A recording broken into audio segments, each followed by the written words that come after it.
अगले प्रश्न को देखें। तो यहाँ पर हमारे पास अगला प्रश्न है। अगला प्रश्न कितने नंबर का है देखो जरा। अगला प्रश्न है हमारे 11वें नंबर का प्रश्न, और 11वें नंबर का प्रश्न क्या कह रहा है और जरा हम बात करते हैं। आकृति 6.40, ये जो प्रश्न, ये जो चित्र तुमको दिख रहा है, तुम्हारे बुक में जाओगे 6.40 में ये चित्र मिलने वाला है। यह ए बी बराबर ए सी, यानी कि ये जो ए बी है यह ए सी के बराबर है वाले एक समद्विबाहु त्रिभुज ए बी सी की बढ़ाई गई भुजा सी बी पर स्थित एक बिंदु ई है। मतलब ये एक समद्विबाहु त्रिभुज है एबीसी, जिसमें ए बी बराबर क्या है ए सी। देखो ए बी बराबर ए सी है ना, इसका मतलब एक बात समझो कि कोण बी बराबर हो जाएगा कोण सी। क्या हो जाएगा? कोण बी बराबर कोण सी। दूसरी बात, बी सी को ई तक बढ़ाया गया है। कहाँ तक बढ़ाया गया हमने लिखा नहीं पहले, तो बी सी को ई तक बढ़ाया गया है और ई एफ को मिला दिया गया है। अब ये ए डी लंब है, ए डी लंब बी सी है, साथ ही साथ ई एफ लंब ए सी है। तो इतनी बातें हमको नोट कर लेना है। हमको साबित क्या करना है? यहाँ पर साबित करना है त्रिभुज ए बी डी, त्रिभुज ए बी डी समरूप है त्रिभुज ई सी एफ के, त्रिभुज ई सी एफ। फिर से समझ लो, ए बी सी एक समद्विबाहु त्रिभुज है, मतलब दो भुजाएं बराबर है, ए बी बराबर ए सी है। बी सी भुजा को ई तक बढ़ाया गया है और ई एफ को मिलाया गया है। ई एफ लंब ए सी है, ए डी लंब बी सी है। साबित करना है ए बी डी समरूप है ई सी एफ के।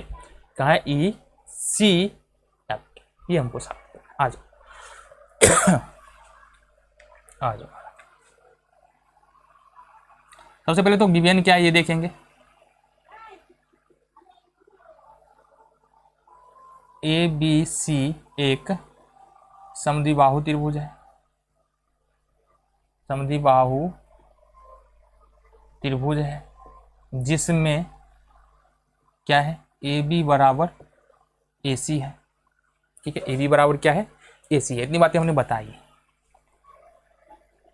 बी सी भुजा को ई तक बढ़ाया गया है, बढ़ाया गया है। ठीक है, बी सी भुजा को ई तक बढ़ाया गया है। ई एफ को मिलाया, ई एफ को मिलाया गया है। इतनी बातें समझो। ई एफ को मिला दिया हमने। फिर यहाँ पर क्या है? ए डी लंब बी सी है, ए डी लंब बी सी है और ई एफ लंब ए सी है। साबित क्या करना है देखो जरा। साबित करना है त्रिभुज ए बी डी बराबर ने समरूप त्रिभुज ई सी एफ, ये साबित करना है। देखो ये वाला त्रिभुज A B D E C F. देखो यहाँ पर भी हम सेम प्रयोग करने वाले हैं। अगर हमारे पास किसी दो त्रिभुज में दो कोण बराबर है तो वो त्रिभुज क्या हो जाएगा? समरूप हो जाएगा। ठीक है, देखो यहाँ से, देखो यहाँ से अगर हम बात करें त्रिभुज ए बी डी और त्रिभुज ई एफ, क्या है बाबू? ई सी एफ। ई सी एफ में त्रिभुज ए बी डी और ई सी एफ में देखेंगे तो कोण यहाँ पर देखेंगे, कोण ई एफ सी, कोण ई एफ सी बराबर हो जाएगा कोण ए डी बी।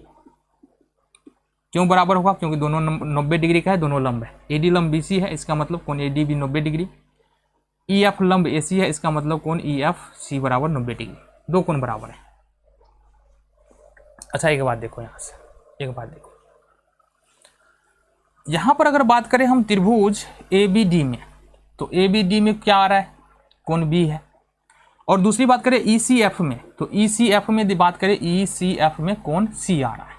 ठीक है, तो यहाँ पर क्या लिख सकते हैं हम? कोण बी बराबर सी। कोण बी बराबर सी क्यों हो रहा है? क्योंकि त्रिभुज ए बी सी में कोण बी और सी है, और चूंकि ए बी बराबर ए सी है, समद्विबाहु त्रिभुज है, बी बराबर सी हो जाएगा। तो वो ये हो गया।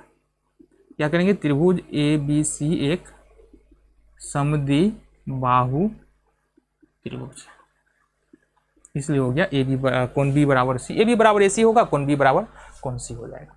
अब ए बी डी और ई सी एफ में दो भुज क्या है? दो कोण बराबर हो चुका है। इसका मतलब अतः त्रिभुज ए बी डी समरूप हो जाएगा त्रिभुज ई सी एफ के। क्यों होगा?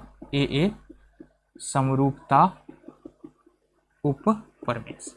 ये हो गया तुम्हारा प्रश्न। कितने नंबर का? 11 नंबर का सॉल्यूशन।